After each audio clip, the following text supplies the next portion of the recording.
Hey guys, my name's Rio, and if you don't know, I have a Twitter where I upload these drawings every single day. I call them daily doodles. And in this video, I decided I was going to kind of go through the process of what I do during these doodles. So today, I'm going to be drawing a Squirtle, and the first thing, um, or just one thing really to remember, is to always have some kind of a reference. Even if you feel like you know what it looks like, even if you feel like you know what a Squirtle looks like, it's probably better to still have a Squirtle as a reference. So I have a separate tab open on my other monitor with a bunch of Squirtle images. I literally just search Squirtle on Google Images, and it's a whole bunch of references there. And then I just start drawing. So I'll start with the head. The head is literally just like a circle. And then I'll do a line over here just to kind of show which direction. General direction, not like a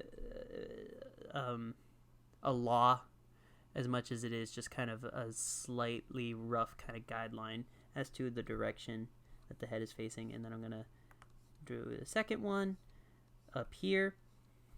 And that kind of marks the center of the face, the center of the head, and also which direction it's looking on this axis. It's like looking up and kind of to the right over here. Then I'm going to draw another line down here, and this just kind of cuts the bottom half of the face, or this just kind of divides the bottom half of the face into two pieces, into two halves, or into two sections. I don't know. And then from this line right here to this bottom area right here, I do a cheek. And this is the general head shape that I do for all of my drawings.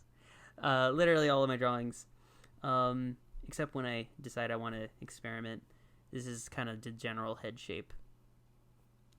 So, and it's for Squirtle as well, so Squirtle has a very just round and simple looking head, so this will work for Squirtle just fine. So I'll do nice big round, not really round, kind of egg eye shapes like that.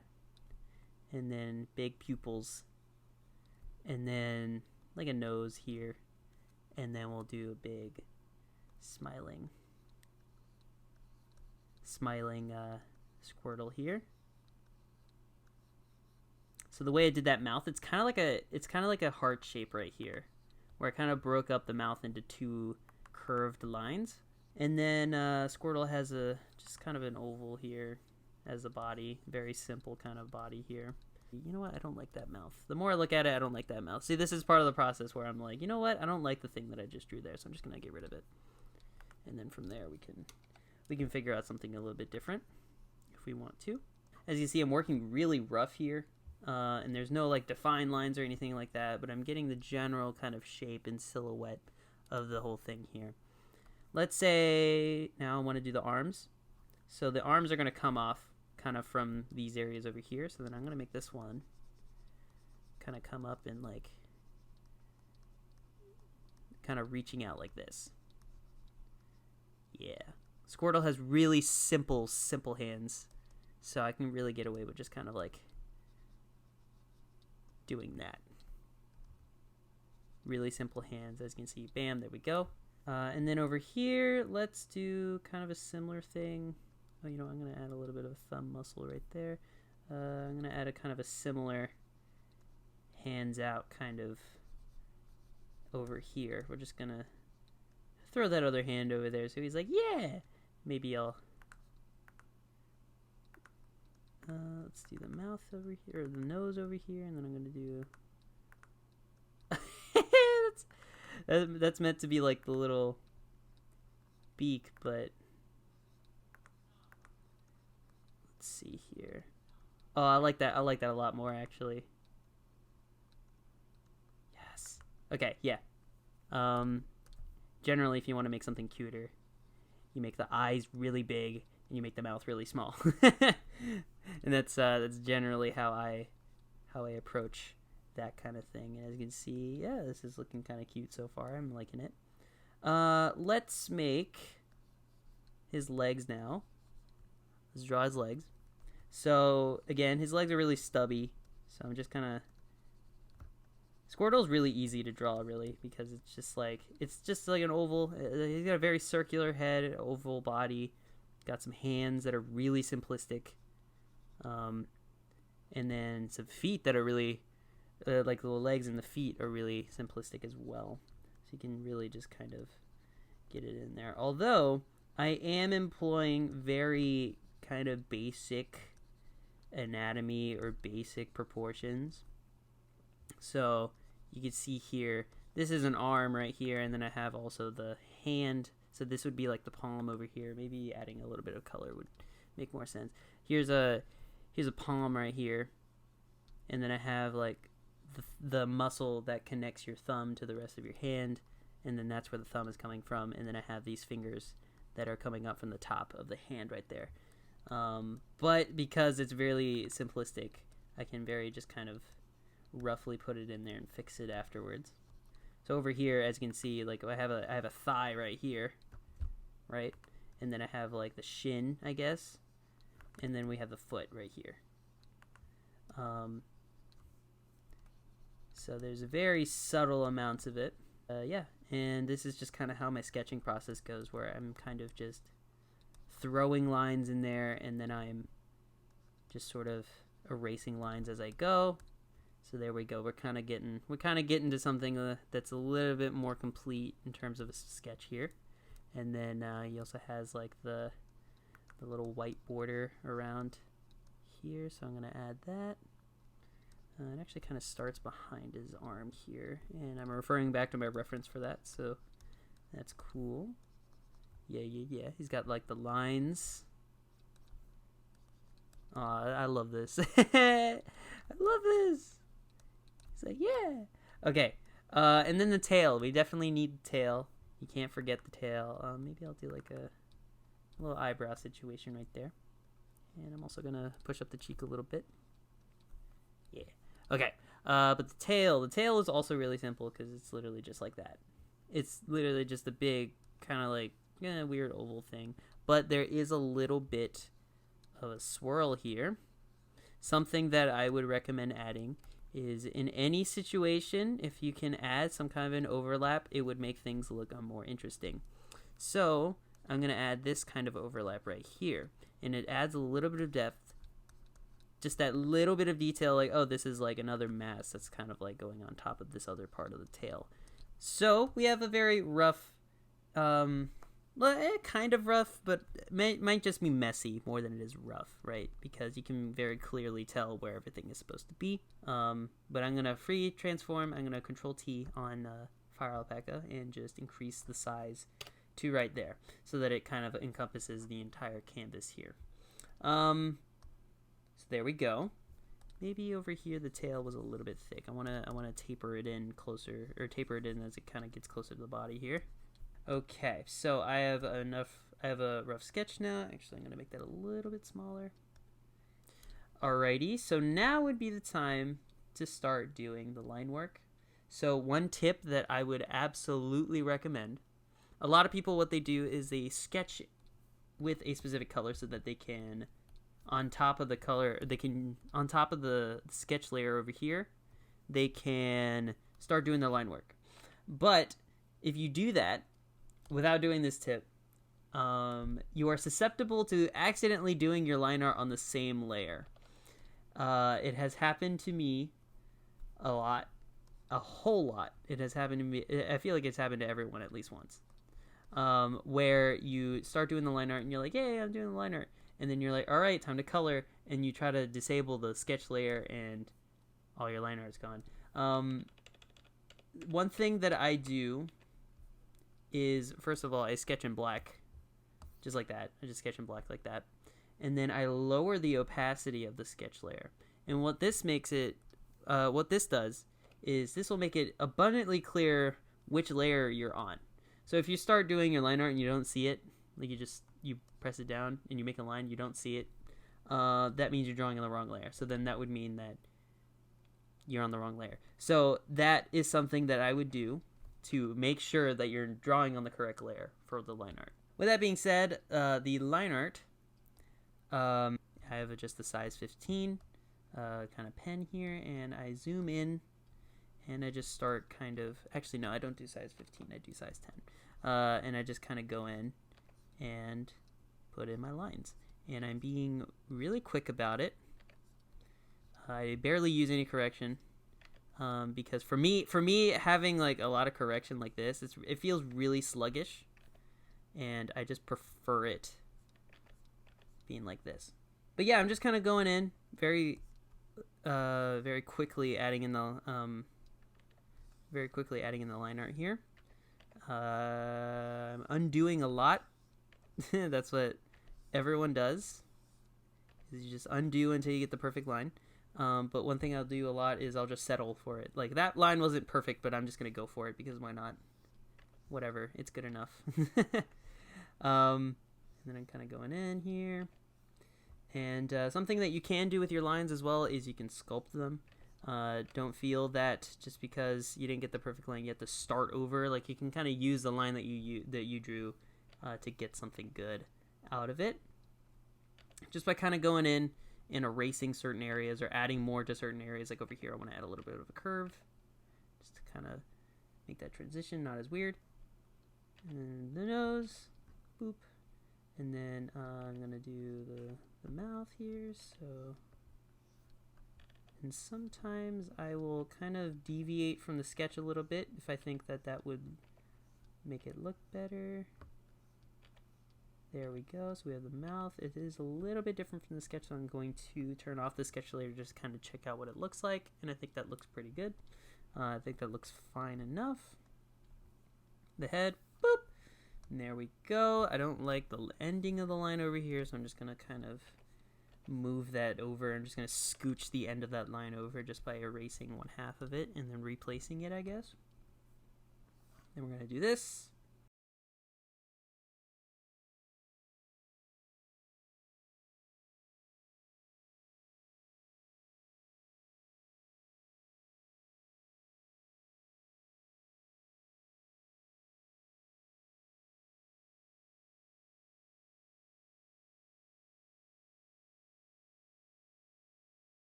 Alrighty, so, bam, there we go. There's our line art.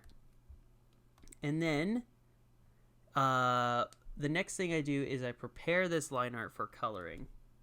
So, the way that we're going to color is to create a new layer below the line art layer, and then just start coloring in like that with the fill bucket tool.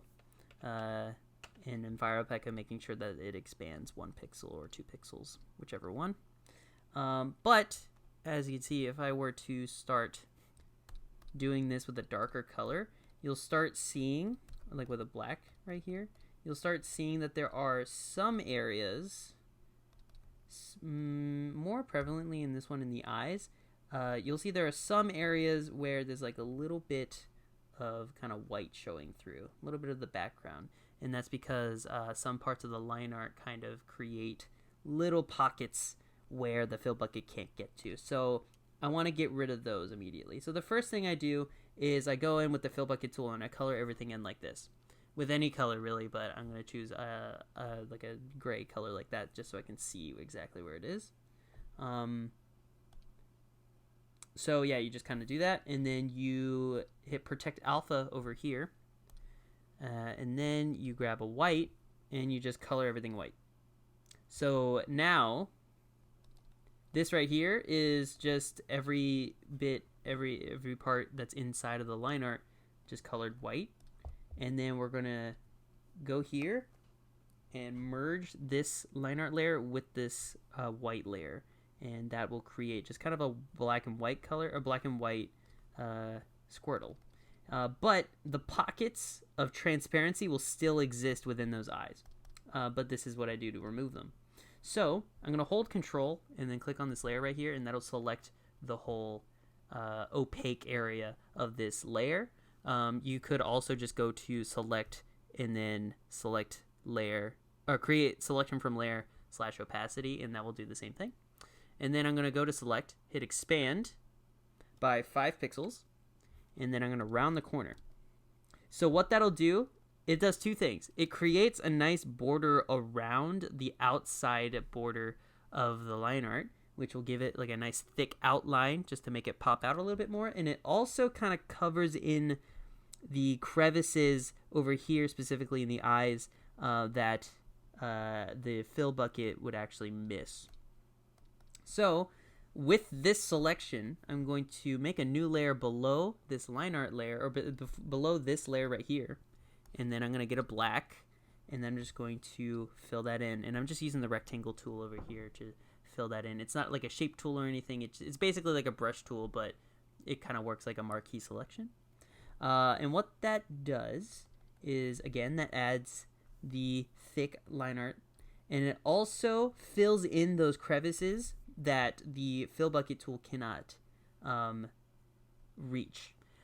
There will still be little imperfections in the coloring when we get to shading, because that's a whole nother step, but it just makes the colors and the flat colors a little bit better, and you won't see the white background peeking through. So that's just what I do. And then I'm going to hit Control D to deselect it, and then I'm going to merge this layer right here with this layer right here. Boop. Oh, I didn't do it right. Boop, there we go. Okay, so now we have this, but now we can't color it because it's all colored white, like this, right? You can see this is the transparent, and then this is colored in white. So then, I'm going to hit Control Z.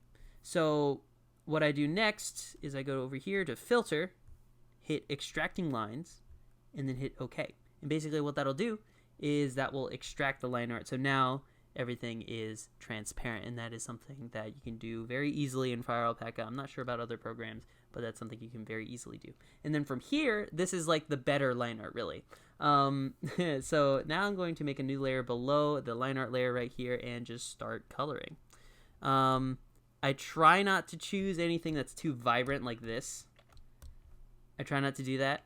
If I'm going to go for a blue, I'm probably going to go for something that's a little bit more similar to this. Even then, it's a little bit crazy. A little bit like this. So compare that to like that, right? So you have this versus this. And that's just my preference. If you can make it work, then that's cool.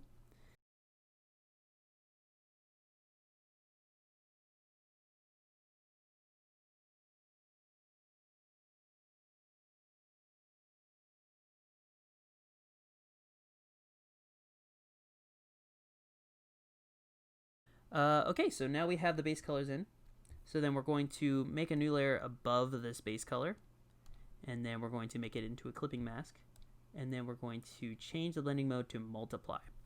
So now I'm going to grab generally I use either a light pink or a light blue.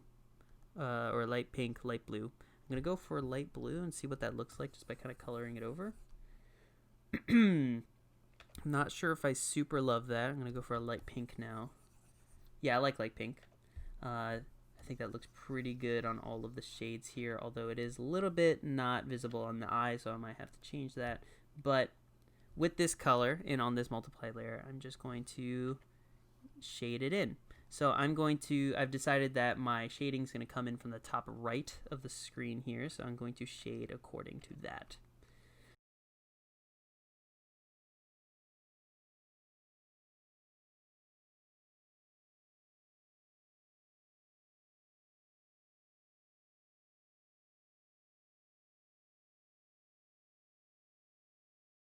And then from here, I will check to see if there are, oh wait, and I have to do the inside of the mouth here, like that. And then from here, I'll check to see if there are any kind of areas of shadow that are that different from the base color. So if right here in the eye, this is the normal color and this is the shadow, and I feel like that shadow is not super visible. So I'm going to protect alpha over here, and then I'm going to make it a more saturated, a little bit darker, a little bit of a darker pink.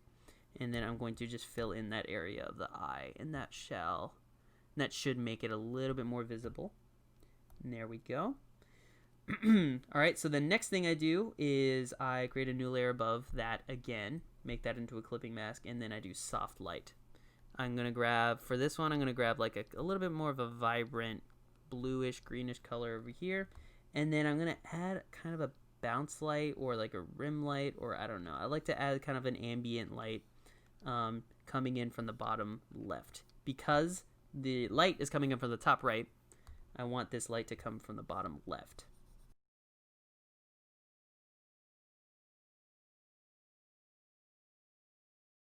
Boop, boop.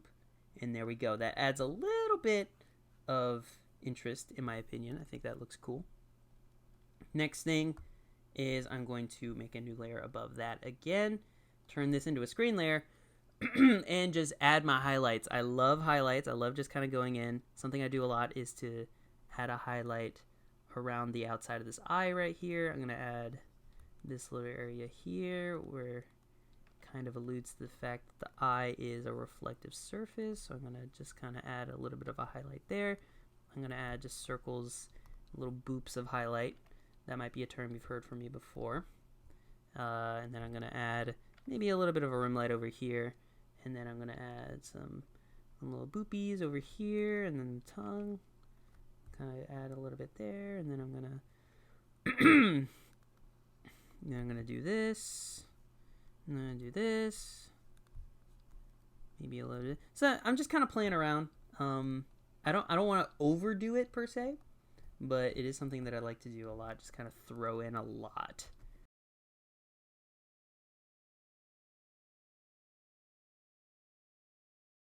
So there we go.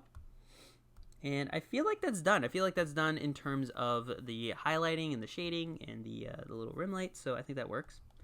Next, I'm going to add a new layer on top of the line art here. Get a white, and then just add a shine in the eye just to make it look extra cute. And then the next thing is I'm going to color the line art. So I'm going to think about where the darkest part of this image is. So I'm going to say it's this, the part of the inside of the mouth. Yeah. And then I'm going to grab a darker color of the darkest part of this image. And then shift the hue a little bit. And then go to this line art layer, hit Protect Alpha. And then just color the entire line art with that color right there. And then from there, I'm going to go in and color very specific parts of the line art based on what color they're around. So for this blue, let's say these nostrils over here, and this line on the hand, and the tail right here, I'm going to grab the shadow of the blue area, make that a little bit darker over here, and then shift the hue up to a blue. I'm going to color in. And again, I have Protect Alpha on the line art, so it won't color outside of the line art. Oop. There we go. So I'm going to color in the areas like so. Maybe not that, because the cheek isn't, or the head is in front of the arm there, so maybe not there per se, but the tail over here, I think could use that. I think this little overlap over here, these little overlaps over here.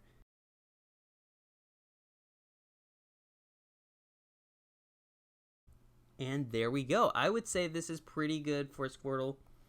Maybe I'll go in and add a little bit of like a little thing over here in the pupil. Yeah, just to kind of add a little bit more shininess, a little bit more of a brightness to the eye there. And then what I'm going to do is I'm going to merge everything onto one layer. So starting from this multiply layer, I'm going to hit merge down, which is Control E.